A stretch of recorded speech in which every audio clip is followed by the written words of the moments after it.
Spartacus's army wasn't just escaped slaves, it was a coalition of the desperate, the overlooked, and the angry. While the story often focuses on gladiators breaking their chains, the reality was far more complex. The rebellion drew in people from every corner of Roman society's lower rungs, each with their own reasons for risking everything. Poor, freeborn Romans, shepherds, and laborers joined, all united by anger at a society that had failed them. Many had lost their land to debt or war, forced into poverty by the very system meant to protect them. For these people, joining Spartacus was not just about freedom from slavery, but about hope for a better life, and a chance to strike back at the injustices they faced daily. This diversity made the rebellion more than a slave revolt. It was a social movement, a challenge to the very structure of Roman society.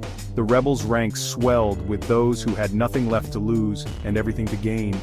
Their unity sent shockwaves through the Republic, as the powerful realized this was not a simple uprising, but a mass movement demanding change. The freeborn brought knowledge of Roman tactics and terrain, making the rebels unpredictable and resilient. Their understanding of the countryside allowed them to outmaneuver Roman forces, turning the landscape into an ally. This blend of skills and backgrounds made Spartacus's army a force unlike any Rome had faced before. The Senate underestimated the uprising, failing to see the deep social anger fueling its rapid growth.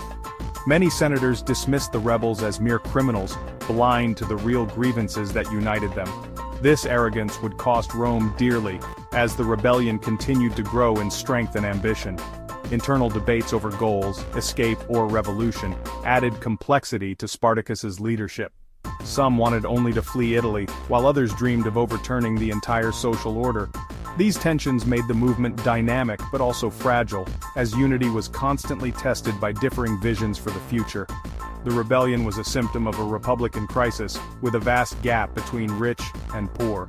The luxury of the elite stood in stark contrast to the daily struggles of the masses.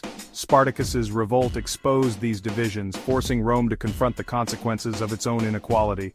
Spartacus's revolt was a warning: when the oppressed unite, even Rome can be shaken. The legacy of this movement endures as a testament to the power of solidarity, and a reminder that true change often begins with those who have been pushed to the margins. Spartacus was a Thracian, born among warriors, and likely held some status in his tribe. He served as a Roman auxiliary, learning their military ways before being enslaved and sent to a gladiator school in Capua. Life as a gladiator was brutal, but Spartacus's intelligence and charisma set him apart. He inspired loyalty, not just as a fighter but as a leader and thinker. His unique background, tribal warrior, Roman soldier, and gladiator, made him the perfect leader for the uprising. Spartacus understood both guerrilla tactics and Roman discipline. He knew freedom and slavery, forging a disciplined army from fugitives. This rare blend of experience made Spartacus a leader Rome had never faced before.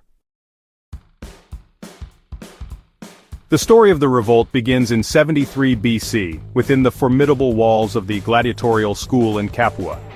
This was no ordinary training ground. It was a place where men were stripped of their freedom and forced to fight for the entertainment of Roman crowds. The air was thick with tension, and every day was a struggle for survival. The brutal conditions inside the school were unbearable. Gladiators, many of whom were once free men, endured relentless training, meager rations, and constant threats from their overseers. The sense of injustice and desperation grew with each passing day, pushing a group of about 70 gladiators to the edge. One night, driven by a mix of fear and hope, these men decided to risk everything. With nothing but kitchen tools and whatever they could find, they launched a daring attack against their guards. The clash was chaotic and violent, but their determination was unstoppable. After overpowering their captors, the gladiators seized a wagon loaded with real weapons. Armed at last, they broke free from Capua and made a desperate dash for the wild slopes of Mount Vesuvius, seeking refuge in its rugged terrain. The mountain's steep cliffs and hidden caves offered them a natural fortress, a place where Roman soldiers would struggle to follow. Here, the fugitives could regroup, plan, and defend themselves against any pursuers. News of their daring escape spread like wildfire throughout the region. Word traveled quickly, carried by messengers, traders, and frightened townspeople. The story of the gladiators' revolt inspired hope among the oppressed and fear among the powerful. Soon, runaway slaves, farm laborers, and others desperate for freedom began to flock to the rebel camp. the group swelled in size, transforming from a handful of fugitives into a growing force. Each new arrival brought their own story of hardship and their own reasons to fight. At first, Roman authorities dismissed the uprising as a minor disturbance. Confident in their power, they sent a small militia under the command of Claudius Glaber, expecting to crush the rebels with ease. The Romans underestimated the resolve and resourcefulness of their opponents. But what awaited Glaber was not a ragtag band of fugitives, but the beginnings of a disciplined and determined rebel army. The gladiators, now joined by hundreds of new recruits, began to organize, train, and prepare for the battles ahead. At the heart of this movement was Spartacus. His leadership, tactical brilliance, and ability to inspire hope turned a desperate escape into a full-scale rebellion. Under his guidance, the rebels became more than just survivors. They became a force to be reckoned with. The spark that ignited in Capua quickly spread, setting the Italian countryside ablaze with rebellion. Villages and towns across the region felt the tremors of unrest as the movement gained momentum.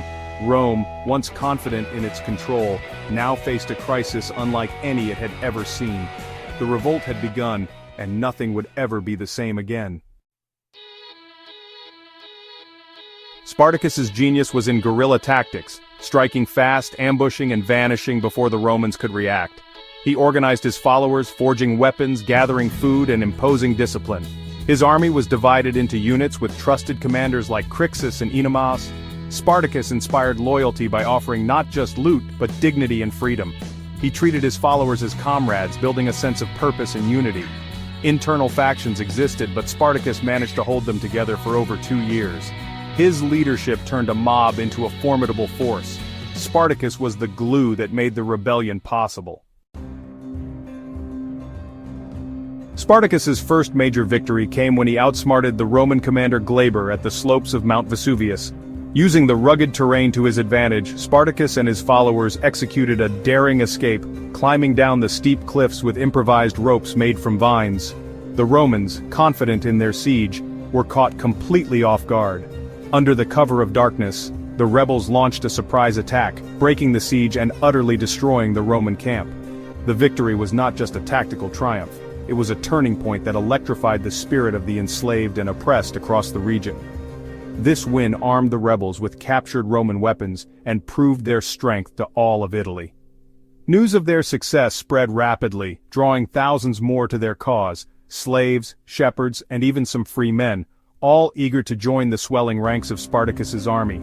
Emboldened, Spartacus led his forces to another victory, this time against the Roman praetor Verinius. The Roman legions, unprepared for the rebels' ferocity and tactical skill, were routed once again. By the end of the year, Spartacus's army controlled much of southern Italy. Towns and villages fell under their influence, and the Roman Senate grew increasingly alarmed at the scale of the uprising. In 72 BC, with his army now numbering in the tens of thousands, Spartacus made a bold decision. He marched north, aiming for the towering Alps, hoping to lead his people to freedom beyond the reach of Rome. The dream was to cross the mountains and scatter into the lands beyond Italy, where Roman power could not reach them. For many, it was a chance at a new life. Alarmed, the Roman Senate dispatched not one but 2 consular armies to crush the rebellion. The might of Rome was now fully arrayed against Spartacus.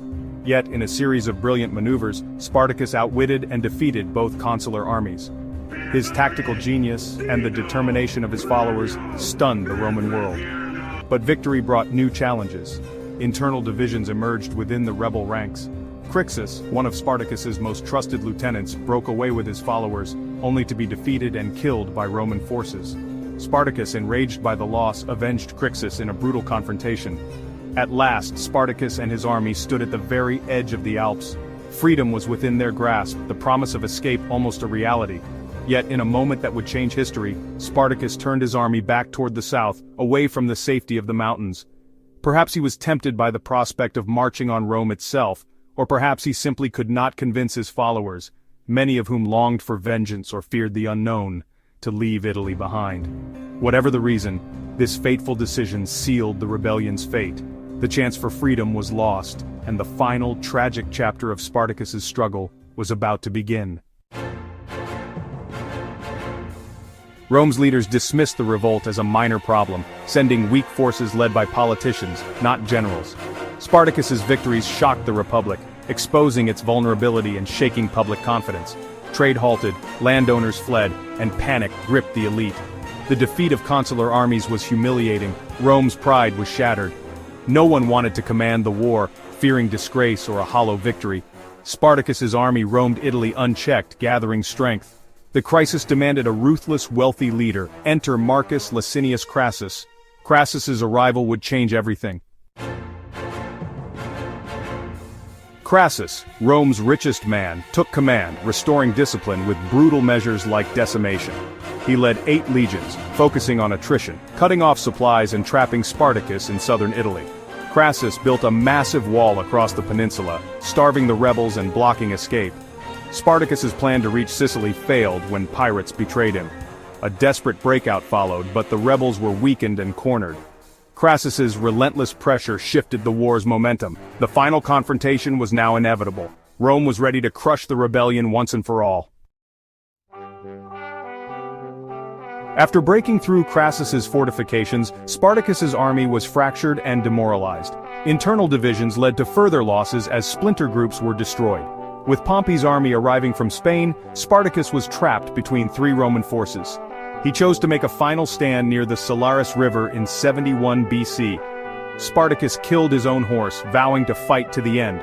The rebels fought with desperate courage but were overwhelmed by Roman discipline and numbers. Spartacus died in battle, his body never found. The rebellion collapsed. Rome had its bloody victory.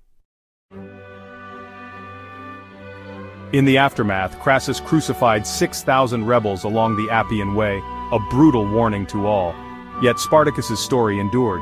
He had proven the oppressed could shake an empire. Roman historians couldn't ignore his intelligence and courage. Later generations saw Spartacus as a symbol of resistance, an icon for revolutionaries, abolitionists, and all who fight oppression. His legacy is defiance, not victory, a reminder that the human spirit's demand for freedom can never be crushed. Spartacus's story still inspires, reminding us that even the mightiest empires can be challenged. For more stories of history's rebels, subscribe and join our community.